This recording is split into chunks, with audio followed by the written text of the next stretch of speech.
A little over 10 years ago, I said to Chris, we should get rid of this house and all these expenses trying to live like this big fancy life and just get a tiny apartment and save all of our money so we can travel instead of spending it on this junk. And Chris agreed, and we moved into a 700 square foot apartment and we stayed there for about 8 years. And during the course of those 8 years, Chris and I traveled at least every month. Not always internationally, but we went to places like Iceland and Bali and Costa Rica, Mexico, Canada. We really tried to explore as much as we could. We chose not to have children, and so this was our opportunity to learn. Since we didn't get to teach as a parent, we thought it might be really cool to get to learn as much as we can from other cultures traveling around the world. And that's what's given us a broad perspective to share on the elevated life. We've learned not only from our own background, but others as well through all the travel that we've done. So this episode, we thought it would be really fun to share some of our top tips on travel and how we do it so efficiently, because we know that travel can be a point of contention for some relationships, but also the greatest joy you could ever experience together. Hey, we're Britt and Chris Carmichael, and you're listening to the Elevated Life podcast. Throughout the 13 years we've been together, we've never ceased in our endless quest to better ourselves. We've studied top experts, philosophers, and gurus. After years of personal self-experimentation, we found the tools for shifting your beliefs, moving through fears, and developing a positive mindset. If you're ready for a breakthrough, then you're in the right place, because we're here to empower you to take control of your life with simple mindset shifts that create radical transformation. We'll be diving into topics like personal growth, health, philosophy, spirituality, relationships, success, and mindfulness. So create some space for yourself and get comfy. It's time to become the badass you were born to be. So we are gearing up for a massive road trip up to Montana. We're going to take 2 weeks to drive the 27 hours plus all of the other random side adventures we get ourselves into, as a way for us to unplug, to be together and connected. A lot of our trips that Chris and I have taken over the last year or so have been with other people, whether it's hosting retreats or traveling with family or even traveling to photograph family. We're working, so this is kind of like our first big trip to get away for an extended period of time. And we're really looking forward to that. In Texas, it's 104 degrees almost every damn day in the summer, and it has been blazing hot. So our idea is to escape the August month here in the inferno. One of the big things that we do at the beginning of the year is we start to think about, where are we going to be busy? So where are going to be the times where we're like, oh my gosh, we've been riding this hard for a while. Where are we going to be with the most people, doing the most things, thinking most of the time? And so right after that, we always do a vacation. Or we always do, and it might be not be a vacation in the sense that we go with a bunch of stuff planned, do a bunch of tourist things. We don't really do much of that anyways. What we're talking about is doing a vacation and getting to either spend time in total peace and silence, or just spend time with each other and doing whatever kind of fun things, you can bring up with that. But it's one of those opportunities that you have at the beginning of the year to start to plan your life. It's so important to start with a plan in mind. Even if you don't follow the plan, even if you change the plan along the way, that way you don't start just scheduling things randomly. Because then you'll find out that you don't have enough time or you don't have enough space for the things that are really important. And to us, being alone is so important, away from any kind of job duties, any kind of animal responsibilities, any kind of anything. Just to be able to sit for a couple of days and do as little as physically possible, besides eat all the yummy foods that Britt makes on our food trips. Oh my gosh, and no schedule. That to me is the definition of success in my life at this moment. It may change because it has since my 20s to my 30s. So my 40s success may be different, but you know what I'm saying. Success to me in my 30s is time freedom, is to not have to abide by any schedule. And so this road trip is that creating space in our schedule so that we can be spontaneous, so that we can listen to those inner callings of our soul to just turn left if we feel like it, or stop at this place. Some of the places along the way, we're going to get to stay with some friends who live in different states, which I'm very excited about getting to, see our community that we don't normally get to see. We've never really traveled up into this area of the United States. So what I'm looking forward to is getting to see a lot of those different places that we've never ever been to. So this will be a lot of firsts for us. Yeah, so one of the things I like to do when we're planning a trip is to visualize out all the details. So once we have an idea of what the dates are going to be, I like to literally sit down and picture how every little step along the way is going to go. That way I can start making a pack list. And years ago, I figured out that we take the same stuff almost on every single trip. So I started making my own little pack list. I have one for when we go on retreats. I have one for when we go and we're going to go by car. I have one for when we go and we're going to go by airplane, so that I don't have to plan this out every single time. I'm a list person. I literally have lists about lists, and I keep them. I have this huge notes section in my phone. This is something that I recommend that anyone who thinks a lot or who receives a lot of information, if you're a big reader like I am, or you watch a lot of documentaries, or you're constantly out with articles and stuff, you need to have a list of how all this stuff works so that you don't have to remember it all. It's way too much effort to try and remember every single little bitty detail. And so if you will start using lists for yourself, you will find that you can offload so much of your brain activity, and that frees you up to do other things. Now, the other really important thing when you're traveling is to maintain some type of self-care routine. I see this all the time, not only in my personal life, but in my coaching clients' life. If their routine gets messed up, or if anyone's routines get messed up, even children, even my cat, if his routine's messed up, it's just World War III, okay? So when we are run by routines, and when our routine is messed up, it throws us off. We don't feel grounded. We feel out of balance. We might feel a little stressed out or anxious because we don't feel like we have any sense of control. So my suggestion is, when you're traveling, have some type of travel self-care routine. For me and my personal daily life, I spend a solid 3 hours every morning in my self-care routine before I plug into any social media or people or serving others. And when we travel, it's not always the case. We are on the move or doing things. So I like to create a condensed 15-minute, 30-minute type of routine so that I am constantly moving my body. I have some type of yoga or stretch routine. And then I always bring my cards, my oracle cards, my tarot cards, and my journal. So that's for my mind and spirit. So those things, along with some kind of breath work so that I keep the energy going, those are things that don't take a lot of time, and they don't take a lot of resources. You don't have to find a yoga studio. These are things you can do for yourself while you're on the road. The other few big things that I like to do is, when I carry a lacrosse ball, typically everywhere we go, or some kind of small foam roller, that is going to help me overcome riding in the airport, in the airplane, riding in a car for a long drive, sitting too long, not getting to move my body like I would normally move it at regular intervals. Having the lacrosse ball is amazing. The other thing that's really important is to wash your face. I cannot tell you how good a girl, wash your face, like that makeup remover, whatever. Brit gets this Burt's Bees makeup facial wipes. At the end of the day, when you're traveling, plus when we go on travels, it's a lot of activities. So it's going to be a lot of hiking, a lot of, might be snorkeling. It's going to be something where we're physically active. I've been sweating all day. And so just having that before you go to bed is so rewarding. That's one of those things that I have to have all the time. The other big thing that I carry along with me, if you've ever seen me in real life, you've seen me carrying this.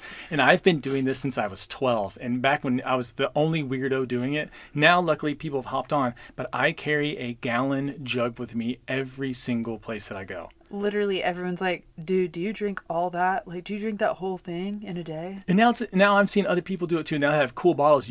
I just carried around the gallon of water.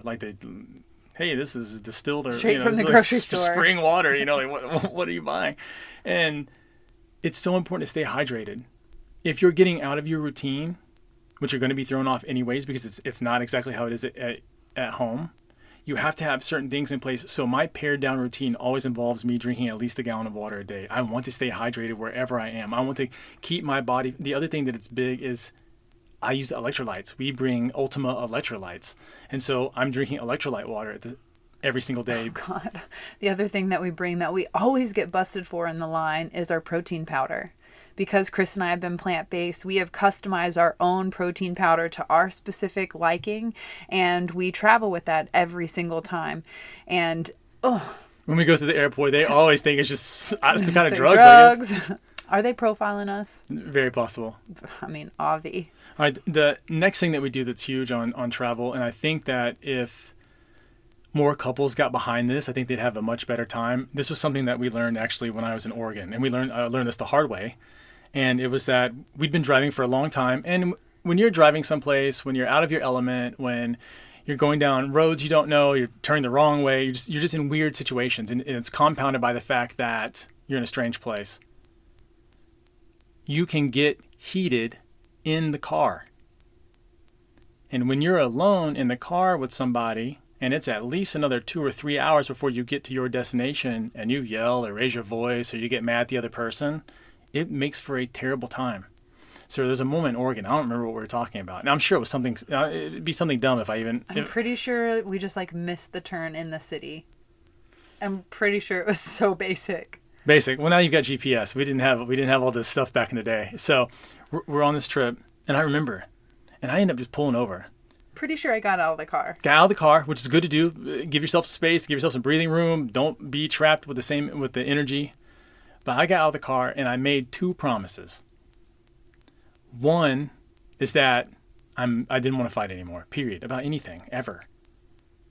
There's no reason for us to be fighting, especially not on a vacation that we've chosen to like come out, spend extra money, take time away from our typical life, from our work stuff, from all the things that we have at home. We can't go and argue. So I decided in that moment, we both came to an agreement that we're not going to argue like this anymore. It's just simply not worth it. The other thing is that I'm not going to get frustrated on vacation. We're both not going to get frustrated. We're not going to let the circumstances, because travel is crazy. You can get your luggage lost. Your flight can get delayed. I don't know how we've had flights delayed multiple days. Just everything in travel can be weird. And so it's so important when you're with your partner, even if it gets strange, even if you have to go through some stuff that you definitely didn't plan for and definitely wouldn't pay for. But if you can stay level-headed and not at a minimum dump it on top of them, how good you will make them feel. Because in a relationship, the other person always wants to feel safe. And if you're freaking out like a maniac, they don't feel safe anymore. If they're freaking out like a maniac, I'm sure you don't feel safe. And so you want to come to some sort of agreement like, hey, and plan it beforehand. This isn't something that you do in the heat of the moment because it's too late. It's already happened. You have to go into this knowing that that's going to be the case. Like no matter what happens, we're going to stay cool. We're going to be even-keeled. We will level-headed. We'll be able to get it out. Yeah, it's so important to communicate with love rather than the height of your emotions. So even if you have to say like, I need to take a deep breath, I need to get out of the car, I need like a moment, it's really, really a beautiful growing opportunity to communicate with your partner from a place of we both are feeling confused, we're out of our element. And I think that's why I love travel so much, is because it puts us outside of our comfort zone and it shows us who we really are by the choices that we make and how we show up and the energy that we bring. Whereas when you're in your routine, you're in your comfort zone and it's kind of like habitual. Whereas travel makes you choose moment to moment based on what tools you bring to the table in that present moment. The other thing I like to do in traveling is I like to do something that's challenging. Either a skill that I haven't done before, maybe create a meal that I haven't made before, just something that's different, that's out of my normal routine. Can I add something? And that's the other thing I like doing, is you want to start being who it is that you want to be on your vacations. It's the perfect time because nobody knows you. So it's a wonderful time to start trying new ways of thinking out. It's so helpful because in your regular routine, everybody knows you already. So when they're like, hey, you're different. That's different. That's not, you don't think that way. And so sometimes it's difficult to change because there's other people always reminding you who you are and who you're not, or who you've been. And so on vacation, because no one knows, this is a time. Be kind. Be extra kind. See if that works for you. Try that on for size. See if you can not worry for a bit. See if you can stop being anxious. Just go with the flow. Yeah, just try something different for a little bit. Travel can be rewarding, but it can also be anxiety-ridden. But it's only if you let it be. It's only if you decide, hey, I'm just going to freak out at every little moment. Just let yourself be calm. Let yourself relax. Let yourself enjoy your partner. Let yourself be thankful for the opportunity to have a vacation. being in that space of gratitude and reminding your partner how much you appreciate them and how much you love being in a beautiful place with them and experience life with them. If you can tell them that, and if you can show them that, think about how much your relationship's going to grow. When's the last time you spent multiple days with your partner reminding them how much you love them? And not just with your words, but with your actions, the way that you hold them, the way that you kiss them, the way that you eat dinner together, the way that you make decisions together. Sometimes we have neglected our partner just with the regularity of life. And so having a vacation and traveling gives you the opportunity to rekindle that flame. This is such an important thing to do and to make time for. It does not have to be luxurious. You don't have to spend a lot of money doing this. Camping is fantastic. If that's something you love doing. I was just thinking about what about people being like, well, I can't afford to go on like a bazillion-dollar vacation. I was thinking like a lot. Our last trip to Tampa was literally nothing. We had points that we could fly. We had friends that we stayed with. Like, you can make any opportunity into a vacation if you're just creative enough. Yeah, just look for the opportunity. This is an excellent spot.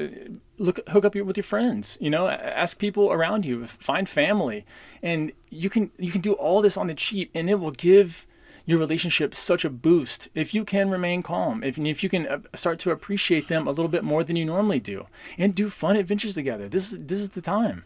Speaking of giving your relationship a boost, Chris and I are finalizing the plans for our Evolved Couples Retreat in 2023. So if you have been interested in joining us and traveling with us with your partner so that you can learn the tools to have a healthy communication in your relationship, along with so much more, then I highly recommend you check out the Evolved Couples Retreat. You can always DM us for more details or check it out through our website. So to sum it all up, traveling makes you rich because it gives you a new opportunity to explore new cultures, new avenues, new ways to communicate with your partner, new things about yourself, and it gives you the opportunity to explore.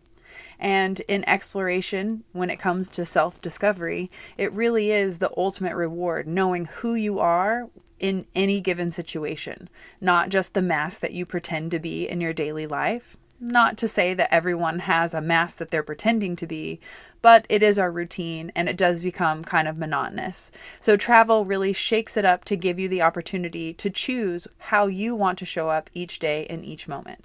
So we hope this inspired you to get something on the calendar, to make a trip. Even if it's not some crazy extravagant trip, you deserve to get away and unplug.